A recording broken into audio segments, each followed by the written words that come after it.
The 3 days me name is Sarah Mitchell. I am 34 years old, and I never thought my life would end up being a cautionary tale about trust and betrayal. Let me take you back to where it all began. I met Daniel on a rainy Tuesday in Chicago. I was working as a financial advisor at a downtown firm, and he walked into my office soaking wet, having forgotten his umbrella. He had these warm brown eyes that crinkled at the corners when he smiled, and a laugh that made you want to laugh along with him. We married 2 years later in a small ceremony by the lake, surrounded by friends and family who believed we were perfect for each other.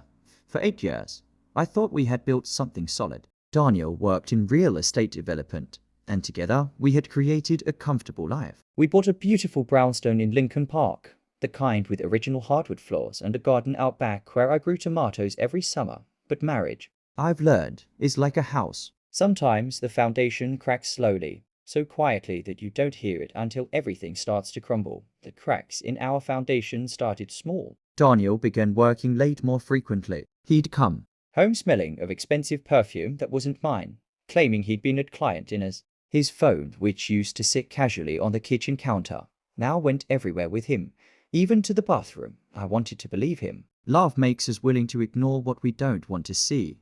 Then came the diagnosis. It was a Thursday morning when Dr. Chun delivered the news. Stage 4 cancer. Aggressive. Untreatable. I had maybe 6 months if I was lucky, she said, though her eyes suggested even that was optimistic. The words hit me like a physical blow, knocking the air from my lungs.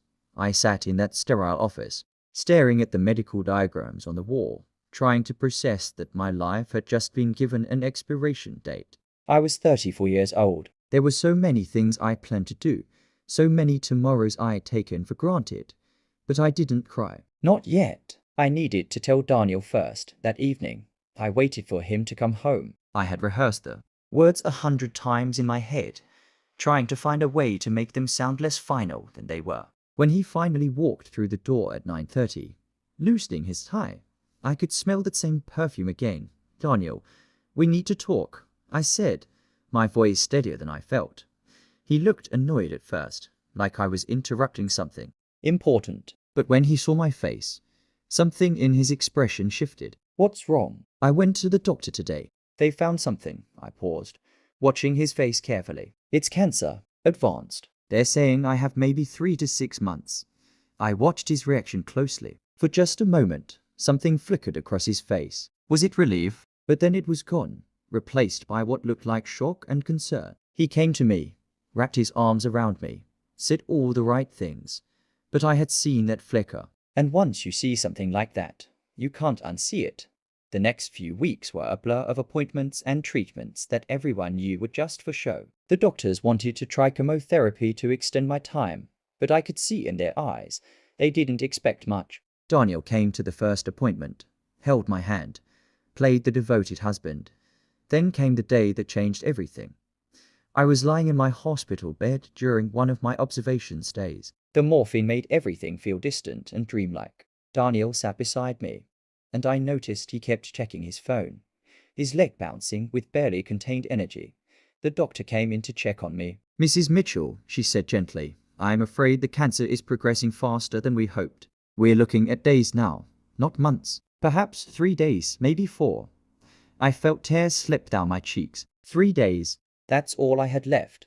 I looked at Daniel, expecting to see grief, fear, sadness. Instead, I saw him sit up straighter. His mouth twitched. And then I watched in disbelief as he smiled. It was quick, suppressed immediately, but it was there. He took my hand, and his grip was warm, almost excited. Finally, he said, so quietly I almost thought I imagined it. Only 3 days. My blood ran cold despite the fever burning through me. He must have realized what he'd said because he quickly added, I mean, finally we know. Finally we can prepare. But I saw the truth in his eyes. Then he leaned closer, and his voice dropped to a whisper meant only for me. Finally, only 3 days. Your house and your money are mine now. The words hit me harder than the diagnosis ever had. This man I had loved, had trusted, had built a life with, had been waiting for me to die, counting down the days until he could inherit everything I had worked so hard to build. The house wasn't just his by default. We had kept our assets somewhat separate, a decision I'd made early in our marriage based on advice from my mentor. The house was in my name only, bought with money from an inheritance from my grandmother. My investment accounts, my savings, all in my name. I had been planning to update my will to include more joint ownership, but I had been putting it off. Now I understood why Daniel had been so eager for me to do that paperwork. He kept leaving. On the kitchen table, after the doctor left, Daniel stayed for another hour, playing the concerned husband. But now I could see through the performance. Every caring gesture was calculated. Every worried look was fake. When he finally left, citing an important work meeting, I watched him go with new clarity. I was dying, yes, but I wasn't dead yet. As soon as he was gone, I reached for my phone. With trembling hands, there was one person I trusted absolutely in this world. Margaret had been our cleaning lady for 5 years, but she'd become so much more than that. She was 63 years old, a widow who had raised 3 kids on her own while working 2 jobs. She had a strength and kindness that reminded me of my grandmother. More importantly, Margaret had been trying to tell me about Daniel for months. Little comments about finding lipstick that wasn't mine on shirt collars, about the perfume smell, about a woman's earring she'd found under our bed. I hadn't wanted to listen then. I was ready to listen now. Margaret, I said when she answered, my voice weak but determined. I need your help. And I need you to keep this absolutely secret. Oh honey, what's wrong? You sound terrible. I'm in the hospital. The doctors say I have about 3 days left.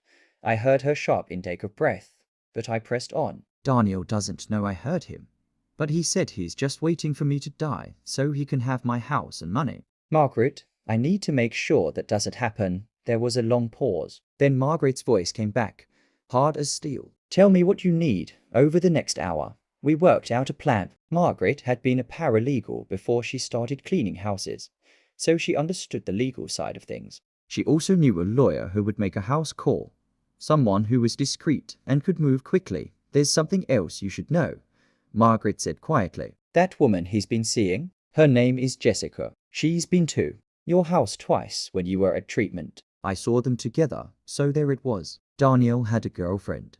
He was waiting for me to die, and he'd been planning this for who knows how long.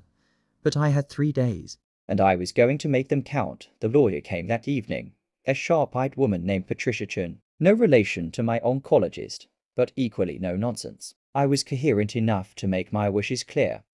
I want to change my will, I said. Everything goes to Margaret. The house, my investment accounts, my savings, all of it. Patricia didn't ask questions. She just made it happen. We video recorded my statement, clear evidence that I was of sound mind despite the pain medication. By midnight, it was done. Signed, witnessed, legally binding.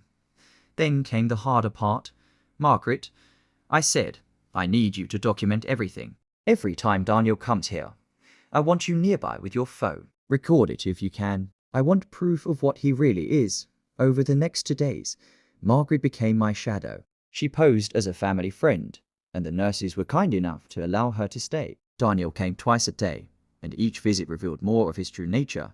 When he thought I was sleeping, I heard him on the phone with Jessica. Just a couple more days, baby, he said. Then we can finally be together, and we'll have more than enough money to travel like you wanted. Margaret caught it all on video. He even brought Jessica to the hospital once, introducing her as a colleague who wanted to pay her respects. The woman had the audacity to look at my jewelry and comment on what beautiful pieces they were.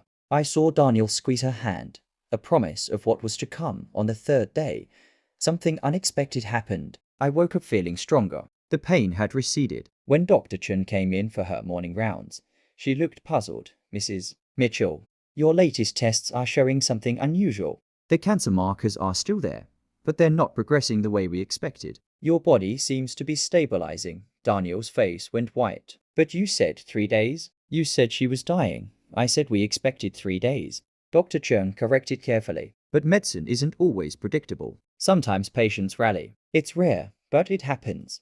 I watched Daniel's mask slip completely. For just a second, I saw raw frustration cross his face before he caught himself. But Margaret caught that too. On camera, what the doctor didn't say, what she told only me later, was that sometimes the body surprises us. The experimental treatment they'd added as a last-ditch effort had started showing effects. I wasn't cured, not by a long shot, but I might have months instead of days. Maybe even a year if I was very lucky. I had been given the rarest of gifts, more time that evening, when Daniel came to visit. I was ready, Daniel, I said, my voice stronger than it had been in weeks. I need to tell you something. He leaned forward, probably expecting some deathbed confession, or perhaps hoping I'd tell him where I kept important documents. I heard you, I said simply. 3 days ago, when you thought I was too drunk to understand, I heard every word. His face went through a series of expressions: confusion, fear, calculation, and finally defiance. Sarah, you were on morphine. You don't know what you heard. I know exactly what I heard. You said my house and money would finally be yours, and I've spent the last 3 days making sure that never happens.